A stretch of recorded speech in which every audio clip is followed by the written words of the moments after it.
வணக்கம். மற்றொரு காணொளியில் இணைந்திருக்கின்றோம். போர்க்களத்திலிருந்து தப்பியோடாமல் இறுதி வேட்டு வரை போராடி உயிர் நீத்தமைக்காக புலிகளின் தலைவர் மீது எனக்கு தனி மரியாதை உண்டு என முன்னாள் இராணுவ தளபதி ஃபீல்ட் மார்ஷல் சரத் பொன்சேகா தெரிவித்தார். இது தொடர்பில் ஊடகங்களிடம் மேலும் தெரிவிக்கின்ற போது, புலிகளின் தலைவர் எமது எதிரணியாக இருந்தாலும் தப்பியோடாமல் இறுதி வரை சமரிட்டார். அதற்குரிய கௌரவத்தை அவருக்கு நான் வழங்கி வருகின்றேன். போர்க்களத்தில் இருந்து தப்பியோடாமல் இறுதி வேட்டு வரை போரிட்டார். எனவே இந்த விடயத்திற்காக முன்னாள் இராணுவ தளபதி என்ற அடிப்படையில் அவர் மீது எனக்கு எப்போதும் தனியான மரியாதையுள்ளது என்று ஃபீல்ட் மார்ஷல் சரத் பொன்சேகா தெரிவித்தார். இதேவேளையில் மாணவர்கள் உள்ளிட்ட 11 இளைஞர்களை கடத்தி கப்பம் கோரி படுகொலை செய்தமைக்காக முன்னாள் கடற்படை தளபதி வசந்த கர்நாகொட போன்றவர்கள் தண்டிக்கப்பட வேண்டும் என முன்னாள் இராணுவ தளபதி ஃபீல்ட் மார்ஷல் சரத் பொன்சேகா தெரிவித்தார். ஊடகங்களிடம் கருத்து தெரிவிக்கும் போது அவர் இந்த விடயத்தை கூறினார். மேலும் தெரிவிக்கின்ற போது, வசந்த கர்நாகொடு, சவேந்திர சில்வா போன்ற தளபதிகளுக்கு சர்வதேசத்தினால் தடைகள் விதிக்கப்பட்டுள்ளது. ஆனால் சரத் பொன்சேகாவிற்கு தடைகள் விதிக்கப்படவில்லை என்று மஹிந்த ராஜபக்ஷவின் பேச்சாளர் கூறியதை அவதானித்தேன். அவர்கள் ஒன்றை புரிந்து கொள்ள வேண்டும். அமெரிக்காவால் முதலில் எனக்குத்தான் தடைகள் விதிக்கப்பட்டன. இந்த தடைகள் காரணமாக நான் இன்றளவும் அமெரிக்காவிற்கு செல்ல முடியாது. ஆனால் ராஜபக்சர்களுக்கு தான் தடைகள் இல்லை. அவர்கள் சுதந்திரமாக அமெரிக்காவிற்கு சென்று வருகின்றனர். அத்துடன் கர்ணகொட போன்ற இழிவான செயல்களில் நான் ஈடுபட்டதில்லை. மாணவர்கள் உள்ளிட்ட 11 இளைஞர்களை கடத்தி கப்பங்கோரி படுகொலை செய்தது கர்ணகொட என்பது அனைவருக்கும் தெரிந்த விடயம். எனவே அத்தகைய நபர்களுக்கு பொருளாதார தடைகள், பயண தடைகள் மட்டும் போதாது. அவர்கள் சிறையில் இருக்க வேண்டியவர்கள் என சரத் பொன்சேகா தெரிவித்தார்.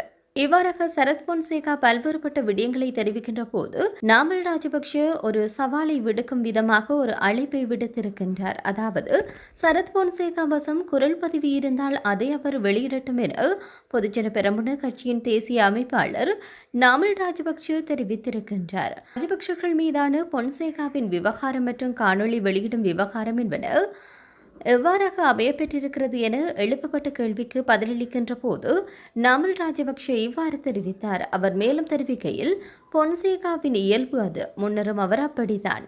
குரல் பதிவு இருந்தால் அதை அவர் வெளியிடட்டும். அதற்குரிய உரிமை அவருக்கு உள்ளது. கோடபய ராஜபக்ஷ பொன்சேகாவுடன் நம்பி கதைத்திருக்கக்கூடும். ஆக அதை வெளியிட்டால் தற்போது பொன்சேகாவை நம்புபவர்கள் நிலை என்னவென்று சொல்வது என்று நாமல் ராஜபக்ஷ தெரிவித்தார்.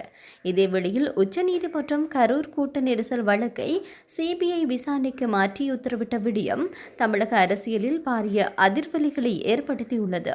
இந்த விவகாரத்தில் சென்னை உச்சநீதிமன்றம் கடுமையாக சாடியது. இந்த நிலையில் தாவேக தலைவர் விஜய் உச்சநீதிமன்றத்தின் தீர்ப்பிற்கு வரவேற்பு தெரிவித்துள்ளார். இது தொடர்பாக விஜய் தன்னுடைய எக்ஸ் தள பக்கத்தில் நீதி வெல்லும் என பதிவிட்டுள்ளார். கரூரில் நடைபெற்ற தாவேக தலைவர் விஜயின் தேர்தல் பிரச்சாரத்தில் கூட்ட நெரிசலில் சிக்கி 41 பேர் வரை உயிரிழந்தனர். இது தொடர்பாக விசாரிக்க ஓய்வு பெற்ற நீதிபதி அருணா ஜெகதீசன் தலைமையிலான ஒரு நபர் ஆணையகத்தை தமிழக முதல்வர் மு.க.ஸ்டாலின் அறிவித்தார். தாவேக தரப்பில் சிபிஐ விசாரணை கோரி உச்சநீதிமன்றத்தில் மனு தாக்கல் செய்திருந்த நிலையில் வழக்கை சிபிஐ விசாரணைக்கு மாற்றி உச்சநீதிமன்றம் உத்தரவு பிறப்பித்துள்ளது. குறிப்பாக விஜய் மற்றும் தாவேக தரப்பு வாதங்களை கேட்காமல் அவர்களுக்கு எதிராக கடுமையான விமர்சனங்கள் வைத்தமையும் கண்டித்திருந்தது. விசாரணையை கண்காணிக்க ஓய்வு பெற்ற நீதிபதி அஜர் ரஸ்தோகி தலைமையில் 3 பேர் கொண்ட விசாரணை குழு அமைக்கவும் உத்தரவிட்டுள்ளனர். இந்த குழுவில் தமிழ்நாட்டை பூர்வீகமாக கொண்டிராத 2 IPS அதிகாரிகள் இடம்பெறுவார்கள் என தெரிவித்துள்ளது. கரூர் வழக்கில் உச்சநீதிமன்றம் விதித்துள்ள தீர்ப்பு தமிழக காவல்துறையை அவமதிப்பது போல இருப்பதாக நாம் தமிழர் கட்சியின் ஒருங்கிணைப்பாளர் சீமான் விமர்சித்துள்ளார். வழக்கு சிபிஐக்கு மாற்றப்பட்டுள்ள நிலையில் நீதி வெல்லும் என தாவேக தலைவர் விஜய் எக்ஸ் பக்கத்தில் பதிவிட்டுள்ளார்.